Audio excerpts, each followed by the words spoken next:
Hi, I'm Mara Webster with In Creative Company, and today I'm joined by the wonderful Richard Dormer to talk all about his current TV series, The Day of the Jackal. And one of the things I was really interested in right out of the gate was you're playing this character who's an incredibly specialized weapons builder and dealer in the black market, who very much exists on the outskirts and the underground of society in a lot of ways.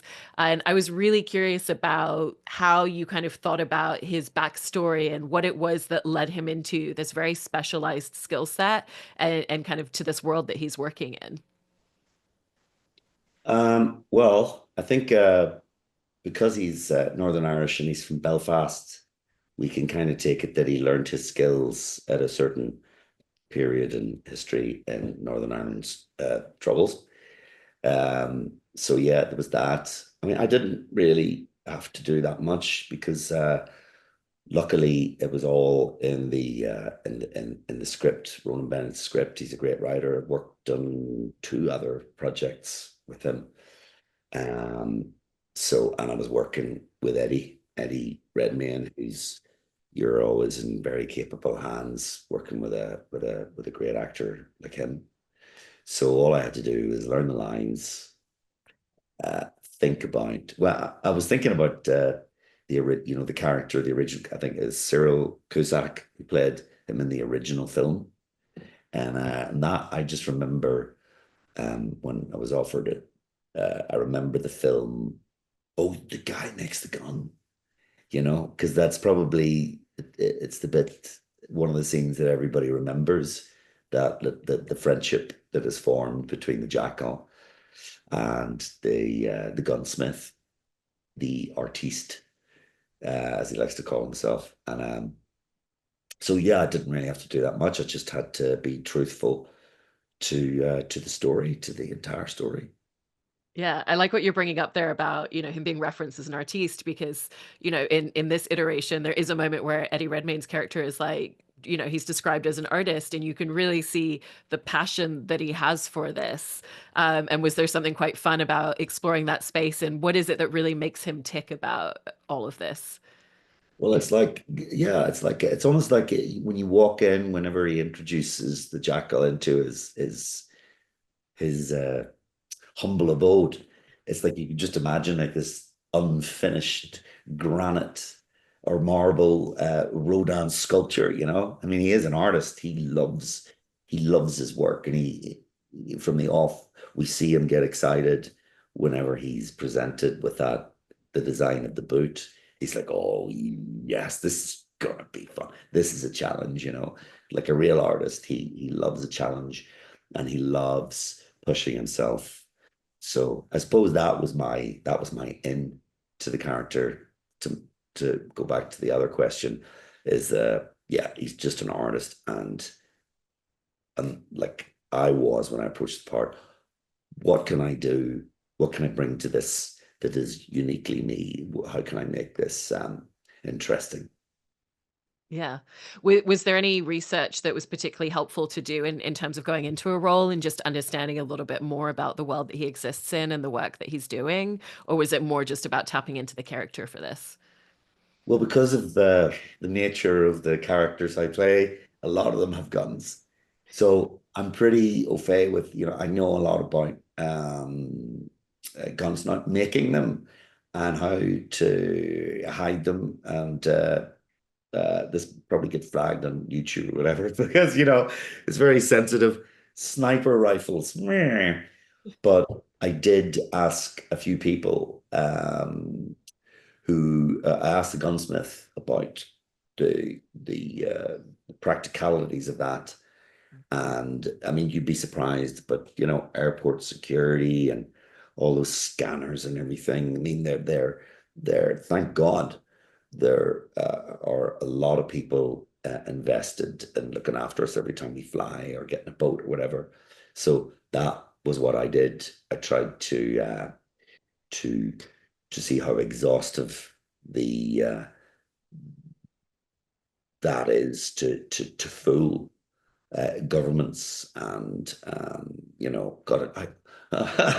I sound like a crazy guy, but you got to. But there's also you can't click on buttons like when you're trying to research. You can't do that because like the CIA, the FBI are really like the MI6 across the world. They go, oh, warning signs. But no, it's that the also I remember having a long conversation into the night in Iceland with Michael Gambon, who's a gunsmith. I don't know if a lot of people know that. He had a collection, God rest him, of antique guns, and he would renovate them and restock them and fix mechanisms. And the way he talked, and what I didn't realize this actually. If you see my character when he's describing the gun, Michael Gambon has massive hands. I only just remember this. It was a year ago.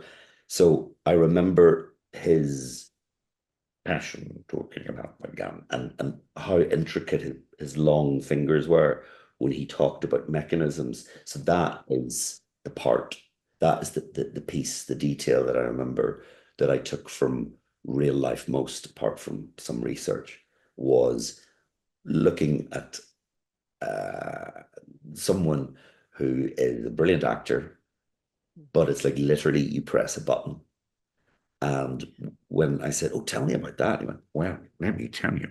And this guy, Mike Gambit, opened up and spoke for about an hour one night. Sitting in a bar, and we're just the two of us.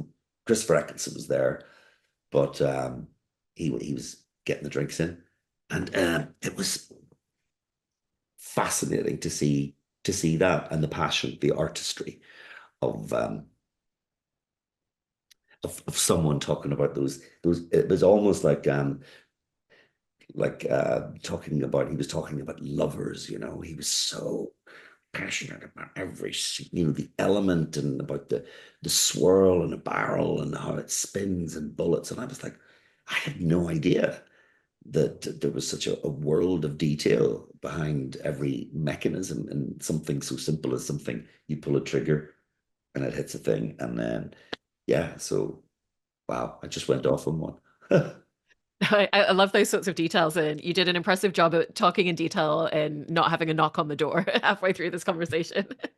I mean, I also I love that there's that dynamic that he has with Eddie Redmayne's character with the Jackal, because your character Norman exists very much in an isolated space. He always lives somewhere quite remote, has all these CCTV cameras around to make sure nobody gets close to him, and kind of out of necessity because he's injured, he has to allow Eddie's character into his space. Yeah. But was there something about the way that the Jackal's kind of like, oh, tell me more, show me how you do this, and kind of shared in that interest and passion that allowed him to open up a little bit and have this very, their very unique little friendship that they have in that moment? Yeah, I think you just you put your finger on it because he is a loner. He's a lonely individual, as all these people supposedly are. They don't have families, they don't have friends because they can't trust anybody because of what they do. They're immensely secretive.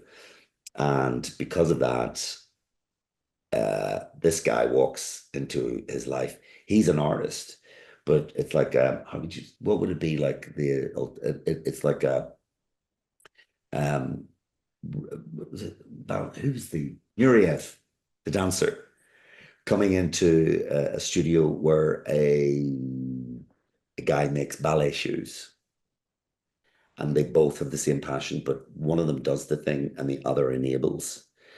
And so he makes this perfect instrument for this assassin, this artist, to create the perfect piece of, which is horrible, destructive art, which is killing somebody. And because he never has anyone in his life, and he likes the guy, I think they secretly like each other. They just there's something, like father and son, because they're about, kind of the right age to be father and son, and they both fire together on this topic. And so for him, it's not just making the perfect rifle, it's finding a friend that he knows this friendship will not end well. It can't, because, you know, they, you live with the sword, you die with the sword kind of thing. I know, and with that sense of isolation that you were talking about just there as well, it was reminding me of the detail in terms of him talking about he was married once, and his wife was really great, but it just didn't work, and he kind of describes himself as a hopeless romantic, and so that he has tried to have relationships and make it sustainable.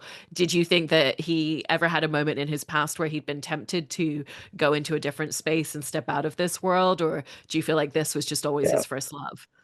Yeah, no, I think, and he says it in a scene so he didn't get married, but he was about to, and he was deeply in love with this woman, and that's the thing that I wanted to bring to the entire part, because I'm not in it much, but I play a pivotal part, because I'm always interested in characters that have a little bit of depth to them. They're not all bad, they're not all good, and it was the sadness of this guy who's on his own. He'll never have kids. He'll never know what it's like to be made a cup of tea in the morning and get a kiss on the head to wake up. He'll never have that joy of intimacy and everything. So, yeah, that he fell deeply in love with a woman, and because of his work, it didn't make it possible. And he did see himself, and he recognizes that in the Jackal. That's I think the heart of that episode in 5 is that's when they realize, like, in our line of work, we can't have that what everybody else has, but what we have is this. And it's kind of like two actors talking, which is very similar. It's like, really, we have to have very tolerant people to put up with this.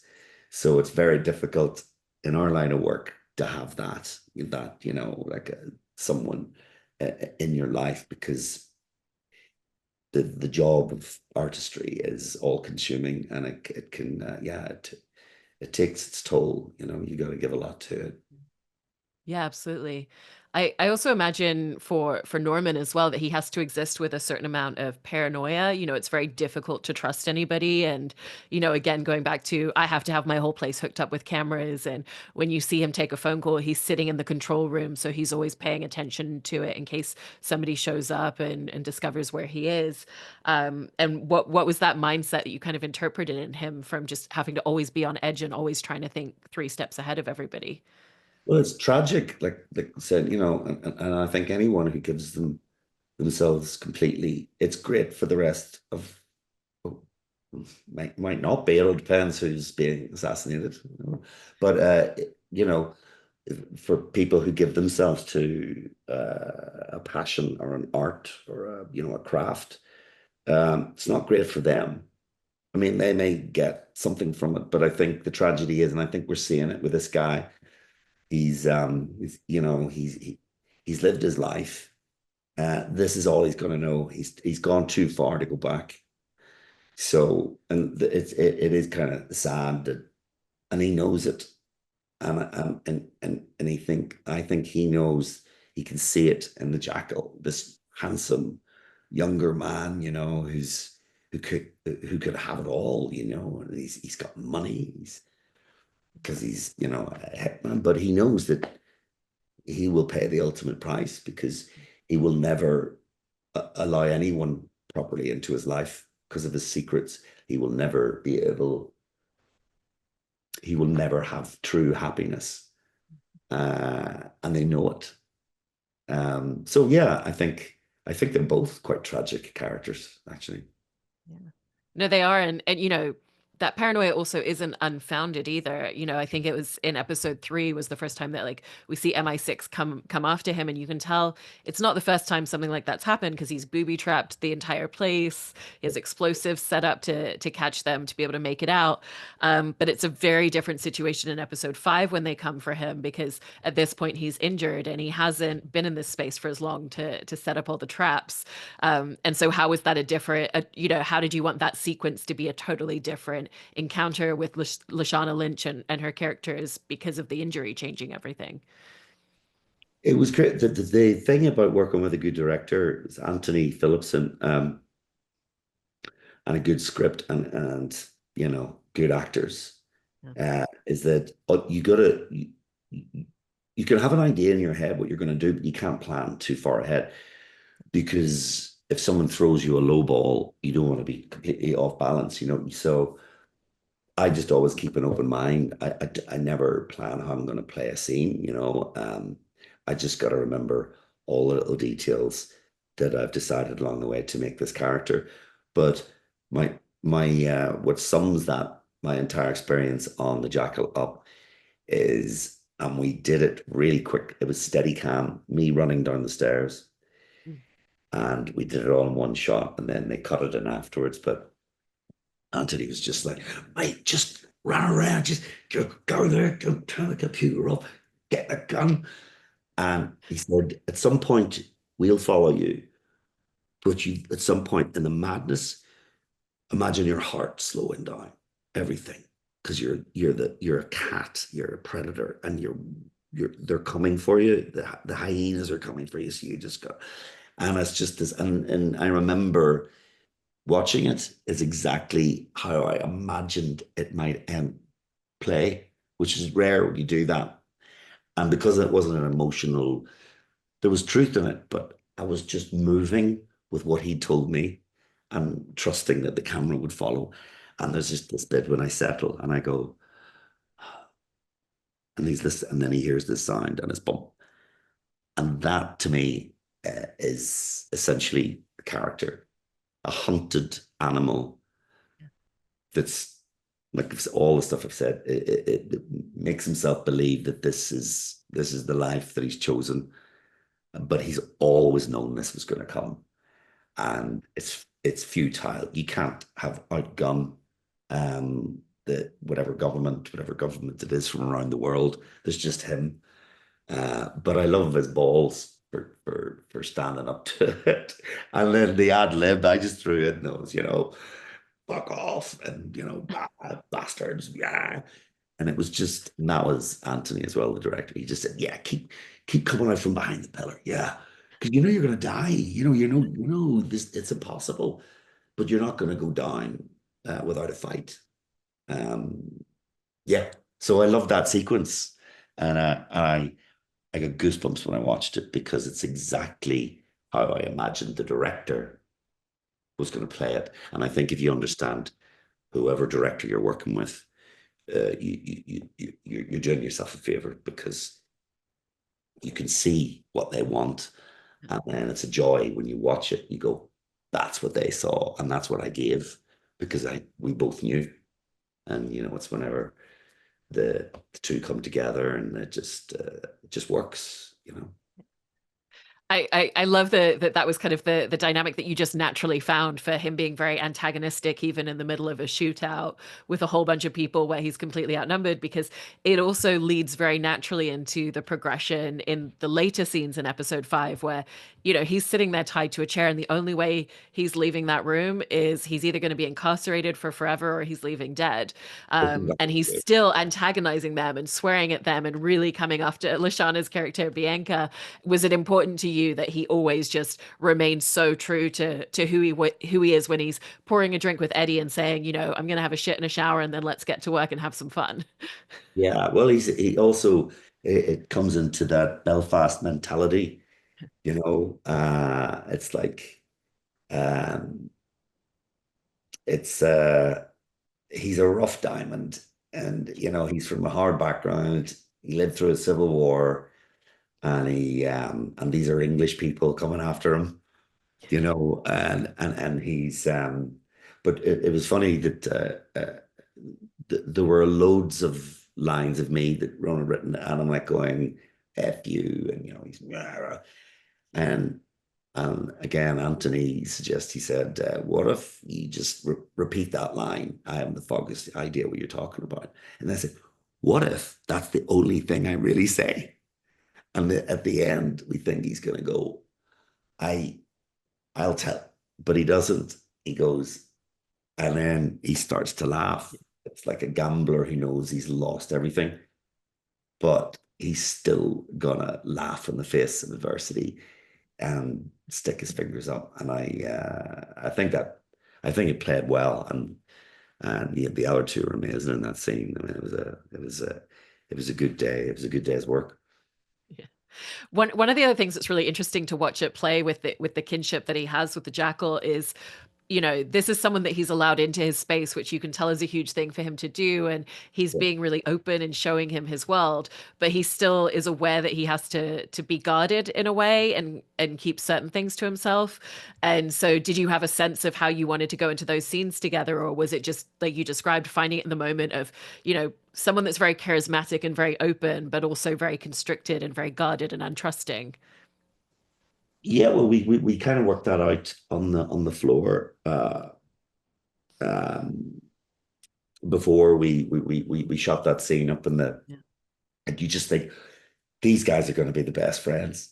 This guy's going to be around in episode 10 and they're going to go off and have a beer together and some cheese and French bread somewhere. but but yeah, and then whenever that those questions start coming, it's like it all starts peeling away.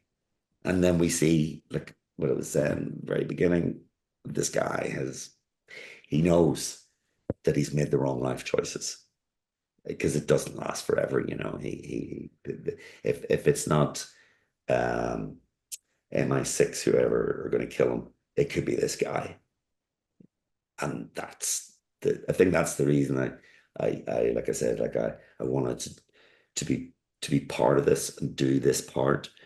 It's that it's like that. Will they? Won't they? Are they going to be friends, or is this just going to end badly? And yeah, so we know what's going to happen. Yeah. Well, we I know don't. this. We don't, and that's the thing. That's the thing. The threat's there, but we're thinking, no, the Jackal will save them. The Jackal is he's incredible. He's he's like a commando. He'll get him out. But and I think Eddie does it brilliantly. He's a great actor, and he does it just with a look as he lowers the rifle after shooting him. It's just regret, but not sentimentality. It's just I like that guy. Yeah, Uh, it's amazing how much has been packed into that episode, and so I appreciate you talking about this so much. Thank you, Richard. Thank you so much. It was great fun. Thank you.